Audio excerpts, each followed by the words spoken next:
We You got know to what we get need? scotch or something. No, we need Bourbon. like a martini. Martini, Ooh, Oh, dirty martinis. espresso martini. Espresso. I would, if we had Uber Mm. in this town, Uber Eats, We have no Uber. I would Uber Eats a martini from the bar. Oh my gosh, that sounds so good right now. I mean, would you, I mean, if it costs like, Like $500. uh, yeah, I just think it would be sort of worth it. I would say at least I'd pay $50 for two. Do we have anybody we can call? Our husbands. Mm, I can't really ask my teenage daughter. That'd yeah. be inappropriate Well, who would even be able to make a martini espresso at 3 in the afternoon. in Mariposa? Something's wrong with us. Should we put it out on Mariposa chat? Mayday, Mayday. Martinis needed.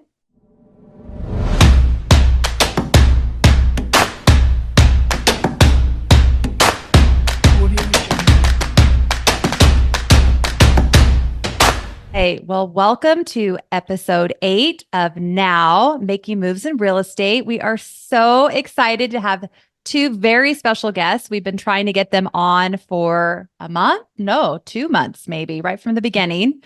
We finally have Amanda Miller and Sarah Hedrick here with us. Welcome, ladies. Good to Yeah. be here. Super excited to be here. Yeah. Well, I'll start with a little background on Sarah, and then I'll let you talk about Amanda. Sarah has been in real estate for 21 years. She is the top producer in the Fresno market, the entire market, just to make that clear. Yeah, she won't say that, so we have to say it for her. She's very humble. I understand, Sarah, you have two boys. You've been raising them and been in Fresno for almost your whole life, but I hear that you were actually born in France. Yep. That was it's a fun fact I didn't have any control over. Yeah.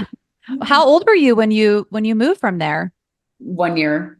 Aw, So almost pregnant. We all went over. She had me. And then a year later, we all came home. wow. That's cool. And you've been in Fresno ever since then? Basically. Yeah. Nice. Well, so I guess in your free time, I also hear that you have ran 2 marathons. I've run 2 fulls and a lot of half marathons. Crazy. I don't know how Wow. many. My hat's off to you. We have some serious half marathon envy in this group because that's hard to do, even just a half. So congratulations.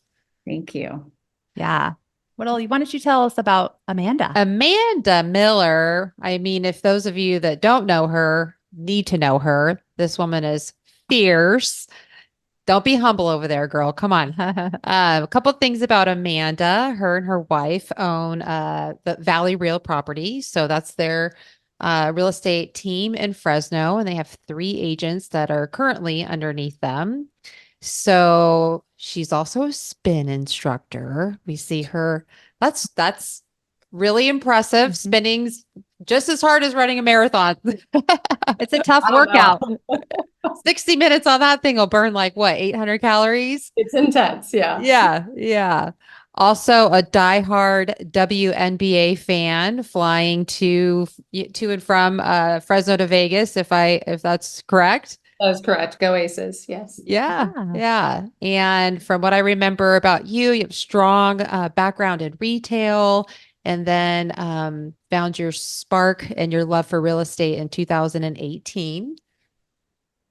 Yeah. Well, welcome. We're so thrilled to have you guys here. Yeah. So, Sarah, why don't we start with you a little bit? Why don't you tell us a little bit more about your journey in real estate? How I got into it. Yeah. I was a stay-at-home mom. It was 2003, and a friend of mine said, "Why don't you get your license?" So I thought, well, I'll just take the test for something to, keep my brain busy. So I took the test. I didn't think I would work or do anything with it, and then started working, and it just kind of blew up. It took off, and I've loved it ever since, and been full force into it ever since. So, what does full force look like for you? Around how many transactions do you do a year? Yeah, I want to know this number. Uh-huh. Well, it varies. Every year varies. Last year was about 70. The year before about 89. 2021 was the big year, 121. So I've done a few years of 100s and then 80s and stuff, but yeah, it varies depending on the market, et cetera. But yeah. And that's just you, I understand. And a TC? I have help behind me. I have a transaction coordinator. I have a lot of I outsource things to help me. So it's not a buyer's agent or an assistant full time, but I do have a good support group. I have a great escrow officer, and I have just, a lot of great people that help me with everything to keep me going. Stagers, cleaners, painters. So I'm not doing this alone. No. I was going to Well, say, we are what? full service too. Yeah. Full service. Yeah. Yeah.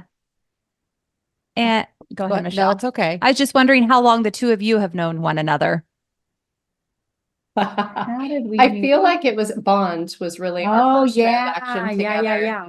So Yeah. was that 2020 or 2021? Probably I think 21. 21.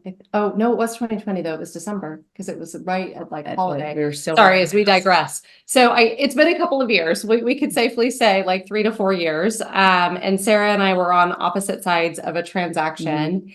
And full transparency, I just was telling her this story the other day because I don't think I ever really told her. At first, I was so intimidated at the concept of having her on the other end. It was my listing and her buyer. And I was like, oh my God, I have to go toe to toe with this magnificent woman. Like, you know what I mean? Like her reputation was so big. And I was like, oh my God, crap. How am I going to do this? And I have to say, like, we hit it off pretty quick, just kind of doing the dance, if you will. And I think we were actually complimenting each other throughout the transaction and saying how nice it was to have two strong females who we were just straight shooters. We kind of told it how it was in a very diplomatic and respectful manner. And we got along really well. And I think we just kind of crossed paths and started picking each other's brains at random on transactions or the market or things that we were coming across. And it kind of turned into a friendship. We've done a couple of other transactions together, but really that's just like the icing on the cake. For the most part, I think, us being able to leverage and lean a little bit. I feel like I lean at her, her expertise more than she leans this way, but No, it's the same. But yeah, we hit it off pretty well. I definitely think we will call each other friends, and we are beyond colleagues. Yeah. Yeah. Oh, that's No, awesome. when we were in that transaction, I could just see the professionalism and the, efficiency and the organization. And it was super fun to do a transaction like that where you're getting the job done for both parties and everybody's winning. So it was fun. Well, and I think Yes. Yes. I think Amanda too, with your background with management and retail, I mean, how that had to have translated well for you into real estate. What are some of the skills that you pulled from your previous career into this one? Honestly, so the hardest part for me, just like obviously skills to me are transferable if you identify how they can translate in almost any career to career. Like I think you could probably pit two careers against each other and immediately pick it apart, draw upon skills and plant them somewhere. I'm a believer in that. But I had been in retail for so long that I was an expert, right? Like I was super confident. I knew what I was doing. I knew how to do everything. I was the person people called. So to step in this world where I was good at people, I was good at process, I was good at software and systems and all of those things, but I literally knew nothing about product or how things work or the language and the vocabulary. And I was no longer the expert. So as easy as we could have said, oh, they were all transferable, I was like, well, crap, I don't know Starting what over. I'm doing. Mm-hmm. Yeah. So obviously, yes, having strategic processes, knowing how to leverage people. Also, I think, I started a little bit later in life, right? So I wasn't 20 something. So the confidence to reach out to people and actually say, I don't know what the hell I'm doing. I need a little bit of help or guidance here. Or, my favorite line is always forgive my ignorance. Can you help me to understand A, B, or C? So I definitely think that the background in an executive role lends itself to a lot of good things, but also it took me out of touch with the ability to craft and create, and that there weren't necessarily like, obviously there's right from wrong and there's ethics, but there wasn't like a tried and true manual on how to go be successful or how to go be good. So that was really tough for me to kind of interpret and figure out how to make it work in this world. just to back up a minute, we talked about why Sarah got into real estate, but what made you take the leap from retail into real estate? Because you just touched upon having a successful career in that space Yep. and then going later in life and diving into real estate. Yeah. Why? So I didn't grow up in a highly affluent family, right? So income was sparse and there were 5 kids. And I think that you kind of just pick up and roll with the ball that you're handed. And I was handed a part-time job at the Gap. And then I was a manager at the Gap. And then I was a store manager at the Gap, right? And you just keep climbing the ladder because those of us who are driven drive. And that's what we do. And I got to a space where my options really were to keep climbing per se, to relocate, which was to Southern California. I was working remotely, but I was traveling so much. I mean, I missed football games and wrestling matches and my kids learning how to walk and learn how to ride bikes. And there was so much that I was missing. And not to say we don't still get busy and do those things in order to be successful, but I was gone a lot. And my family lives here. My parents live here. And I honestly, I love Fresno. I know like it's a cliche and it's like, oh my gosh, Fresno, but I love it here. I love the life. I love the affordability, access to everything cool. Like I like it here. So it was scary. But ultimately, so one, from an income potential, knowing that there's really no ceiling on opportunity or possibility in a real estate world. And then 2, just being able to create my own parameters in terms and as far as time. And obviously, I think, both of us are here or workhorses per se, for lack of a better term, but on my own terms. Mm-hmm. So similarities, the flexibility of being at home and with your kids and the financial freedom. And your sweet spot is team building and building agents up, which is great. We love that about you. Tell us a little bit about that. So I admire every day a role like Sarah's, right? To like what I couldn't do, and I don't know that I would find the joy in it. I watch her passionate and excited to be able to face clients and be in the weeds all the time. And while I still love doing transactions and I love the client care component, like my heart is a teacher, coach, trainer. Like I want to pour into individuals, help them create plans. Like there's an operational mindset that sits in me that I really think has to be fueled for me to be excited and happy and feel purposeful. So being able to grow young agents and help them to identify, one, if this is the right world for them at all, full transparency, because that happens a lot. And then 2, to layer in, some business plans and skill sets to help them really figure out where to go from here is awesome and rewarding for me. So to be able to see agents that leave me like that, it's like raising kids, right? It's like if they don't move out, you have a problem. Yeah. So I'm like, let's teach you, train you in, push you out of the nest. And then you can call me if you need to phone a friend. But it's actually been incredibly rewarding and awesome to see some of the successes that have taken off. I love that. And Sarah, with you being in the business, so long, and the level that you do, what would be a tip that you would give one of these newbies that might be working with Amanda? Maybe something that you wish you had done differently. Gosh. Well, one thing I do, and it's funny because same thing, but different approach, because I don't have a team, but anyone who wants to call and talk to me, I'm happy to mentor them and share anything I have with them. I'll tell them anything I've ever done. And I love to see them succeed. Exactly that. And if you hire people, I've heard people say things like, if I hire them, then they leave. I'm like, that's okay. Just be happy for them. Like if they're happy you're doing something, you can help them get there, So a tip I would give to someone starting is, first thing, there's things to do right away to learn that I didn't do. So like there's a class Brian Buffini offers it's called 100 Days of Greatness. It's a fantastic class for new real estate people, young or old, it doesn't matter. I think that's an amazing start, because as I learned more about my forms and contracts, which is just another aspect of the business, I realized how much it built my confidence. So the more I know the whole contract, I feel super confident in helping someone through it, making sure they're not in hot water, making sure they don't get into trouble. So that builds my confidence, it builds my value, and it helps me to take care of my clients. So one tip I would offer is, first of all, answer your phone. These people, yes, their phone. Accurate. Secondly, Amen. And it's honestly, it's really important. It really is important to talk to people. And secondly, get your mind around the information that's out there and learn it again and again and again, because there's so much that's out there that we need to know. And there's so much that can get people into trouble.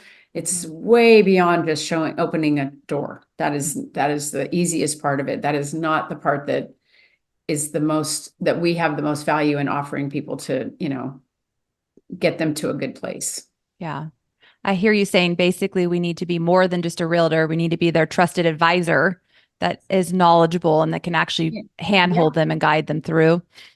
Right. But when we go to write offers, we need to explain what they're signing. And I mean, it's a legal document. It's all great if it all goes great, it's great. If it doesn't go great, you need to go back to the black and white, and that stuff holds teeth. It has teeth in it. So you've got to understand where the teeth are and what they just agreed to and what they didn't agree to, and things that they might be disappointed if they learn without being told up front. They might not like learning that they just said they would let people stay in their house for 10 days after close. Maybe they didn't understand that. Right. That's super important. That's very disappointing when you go to close escrow and they're like, yeah, you can't go in quite yet. Like, I forgot to explain this to you.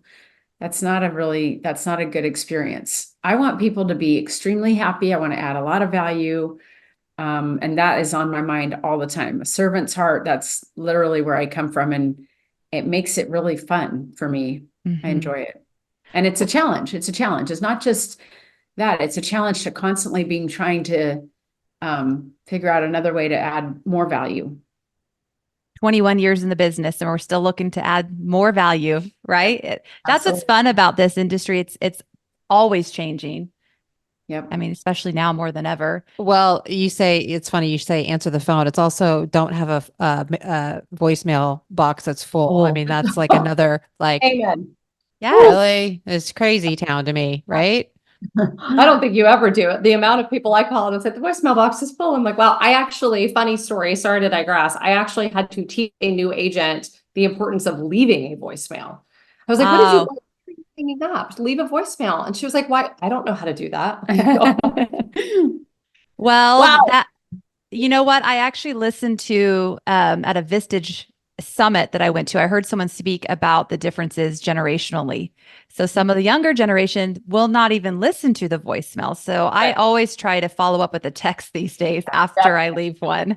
I'm like, just do all of it. Just do all of it. Right. Well, and that's a good point, is listen to what they want. Like it could be any age could want a text versus a voicemail, or vice versa. So figuring out which way your clients want to communicate is a good idea. Yeah, for sure. Yeah.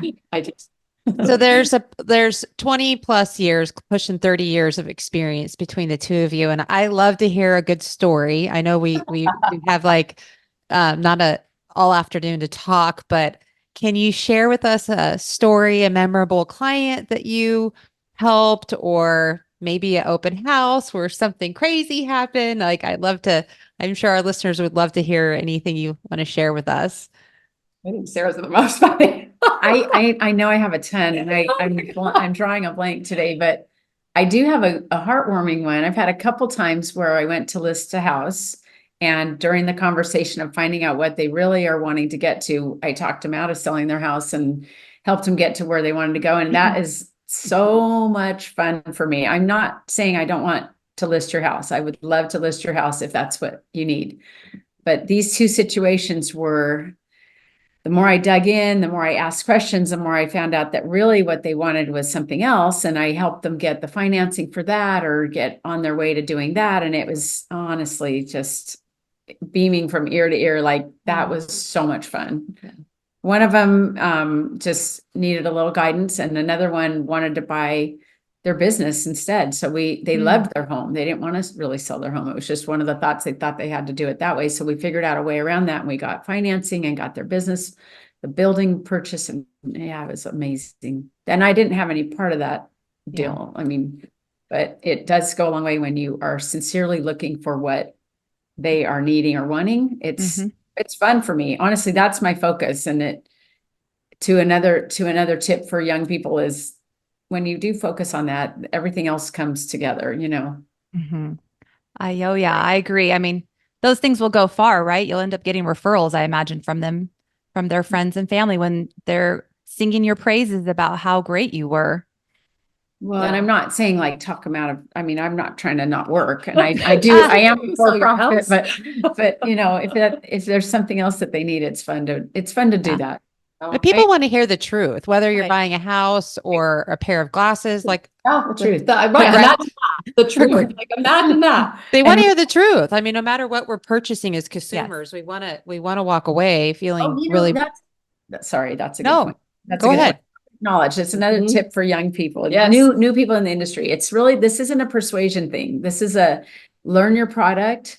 There was an agent in town that I went to one of her, there, it was her seller wanted her to be there, and there were a bunch of people walking through, and I watched her with her notes and rattle off all the details that were very important and very impressive and very helpful if you're going to buy a box, right? Mhm. Does this box have a heater in it or no heater in it? Or, you know, it's super helpful if people understand why you got to that price and these things that come with your box.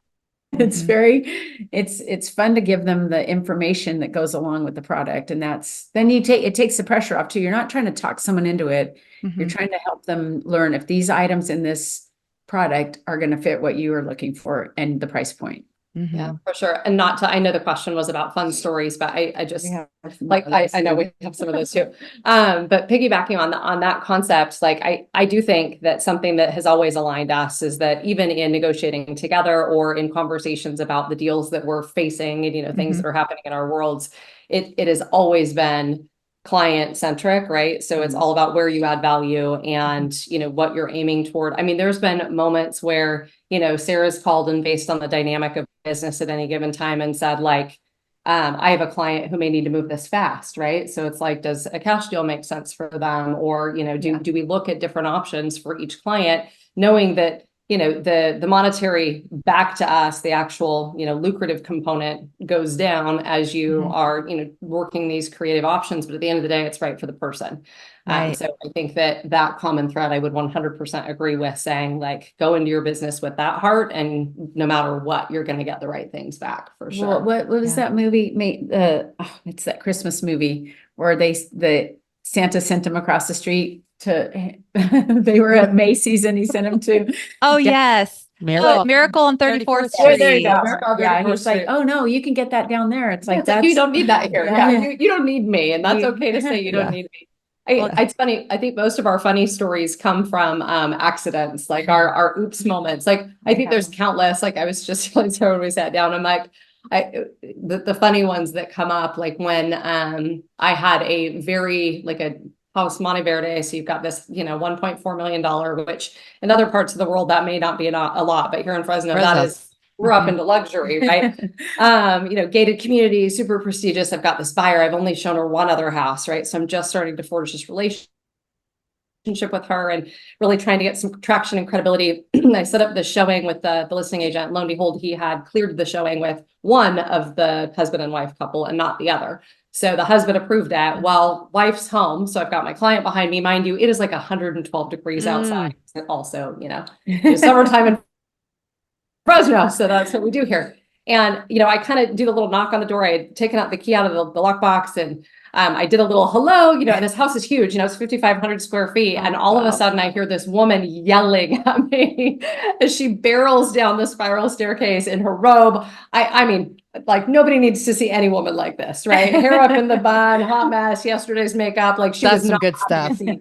She may as Oh, well have no. martini at 8 a.m. Anyway, so that I think most of them are like big accidents where it's like, oh man, Yeah, and then you're just in this backpedal situation where it's like, I swear I asked permission. I swear I didn't make a mistake. Oh. So Oh my gosh. people, sleeping people. yeah.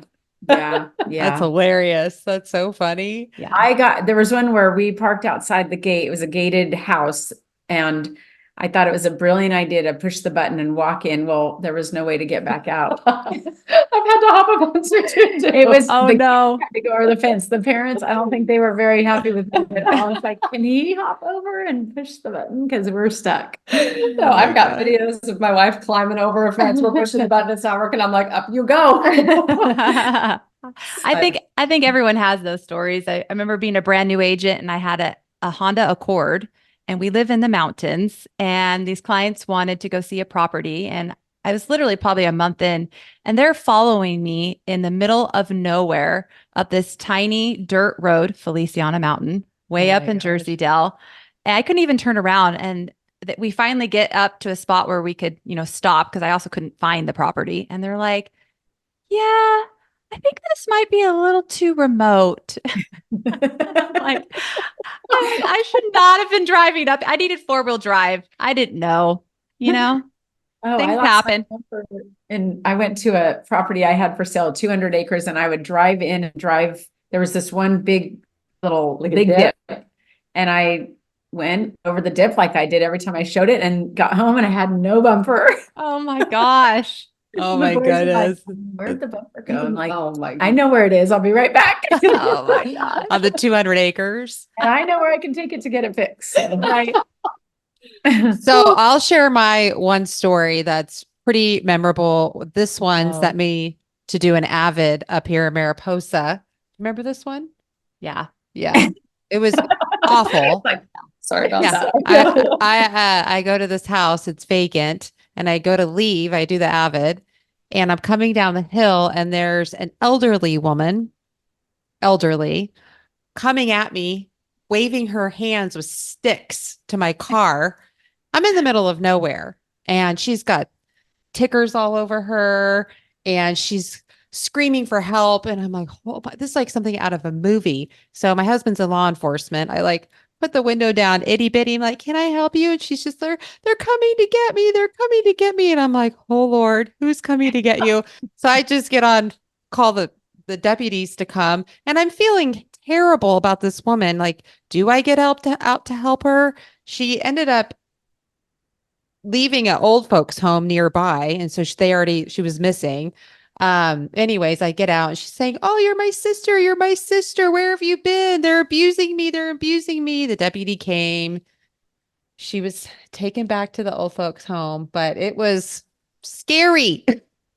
Yes. Oh gosh. Yeah. Now that you're talking all the stories. Oh, yeah. See, I remember a gate shutting Squatters behind I me. had. Oh, Oh, squatters. yeah, Yeah. They literally Yeah. go in pounding doors. Yeah. Woo. They moved in and the sheriffs came and I went in the house. They were in there and I didn't know it. And I went in and then I walked out and called the owner and said, did you rent this? And he said, nope. So I called the sheriff, waited in my car. They did the whole dogs and helicopters. And finally I'm sitting in my car watching and they bring these two people out that had moved in Mhm. and were residents. That just That was- reminded me. yeah. My most terrible one is extra. I can't even share it on the podcast. But I see, walked look, we just like we could like have a whole nother podcast on on the backside of the good- property. I was good like, times. "Oh." Yeah. We gotta go. Not now. Not now. We are not here today. We are out. Yeah. We might have to do a round two of Yeah. just stories. Yeah. It's Yeah. a very invasive process. Oh yeah, selling your you're home. in Yeah. people's Yeah. homes. You're in Yeah, people's homes, yeah. you find some fun things. Well, what's next for the two of you? I'm curious to know. I mean, you've got 21 years in the business. You've got, 5+ years. What's next? You want me to go first? Yeah. Sarah's like, tell me what's next. I don't like my next involves the same things I've been doing, but different, right? Recently I have made a brokerage change. So we're operating completely under our own DBA. So Valley Real Property is brokered by EXP, but this is the first time in my short span in the real estate world that I am not directly tied to another agent for success. So I'm feeling extremely excited and independent, which feels really good. I feel like I've always kind of tied to someone else and kind of dove into their momentum. And I finally feel like I have enough to take off on my own. So that feels great.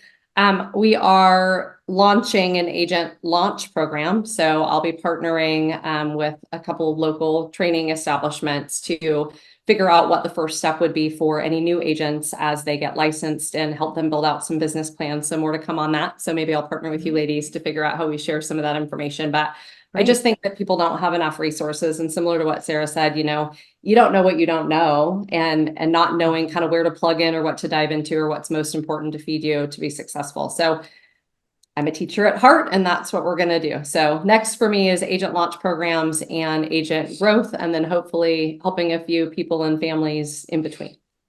Awesome. Great. Sarah, how about you? I'm going to keep doing what I'm doing. I just keep trying to improve and clean up and be more efficient and, when I just do what I do. We're going to do I more like what I deals do. together, I think. That'd be good. I think we should. I would like that. I think we should. Yeah. We average a couple a year. Yeah. I'd like to do more. Yeah. Sounds awesome. Well, we really appreciate you guys coming on. Where can people follow you? Are you on? I know you're on Instagram, Facebook. Why don't you tell us where people can connect in case they have questions? I'm at Sarah Hedrick Realtor on Instagram. And I am a Miller _realtor. My name is about as generic as they come, but Easy to find. Easy to find. easy to find. Yes. Yes. I Go ahead. don't know, people really are at websites much, so I feel like Instagram's probably the best and go down the wormhole of what other pages to follow. But for the most part, I think you get a little bit of genuine for both of us on our pages, who we are, what we do, what we're all about. I agree. My boys are my first love. They're grown, but they have amazing wives, and Blake's getting married in October, and Tanner got married in July. So that's always fun and exciting. I need wedding pics on your page. Okay. For sure. Yeah. I wanna That's a see great some wedding idea. pics on I'm going your to put some page. wedding pics on. My boys luckily are not married yet. So I'm no not ready. no grandbabies. Yeah, we're between- not ready for Grandma Emily. Like that's not going to happen quite yet. But so yeah, they're a little younger. They're in their 20s though, so 22 and 24. So I'm hopeful that we have a few years before we are doing the wedding dress shopping game. So I'll call this one when I get some advice on how to handle that. It's fun. Yeah. I'm loving it. Yeah, I bet. Loving it. Yeah. Aw. No grandbabies for you either. So Grand dogs. I Grand dogs. do the dog duty. Yep. Nice. Do that. Love it. I have a couple grand cats. Yeah. Yeah, There you go. Cannon's a cat man. Kind of weird. It's all right. I just roll with it. It's fine. I feel incredibly blessed to have met the two of you and appreciate your time. I think that you are dynamite agents in the Central Valley, and I've enjoyed watching both of you on social media. I look forward to meeting you at some point, Sarah, in person. But thank you so much for providing some entertainment to our listeners, but also Very some late. Entertainment. and some tips. I thank you. Yeah. Thank you guys so much. Let's connect, right? We're all on Instagram, all things twist, ask the general. You've got theirs. So if anyone has any questions that's listening, I think it's safe to say that we're all accessible and you can reach out and we'd be happy to help. Yep. Sounds Absolutely. good. Yep. Thanks for having us on, ladies. Thank Thank you. you. We'll see it. We'll see you in the valley at some point for some drinks or something soon. Excellent. Martini button. Yes. Martinis. There we go. Have a great one. Talk to you later.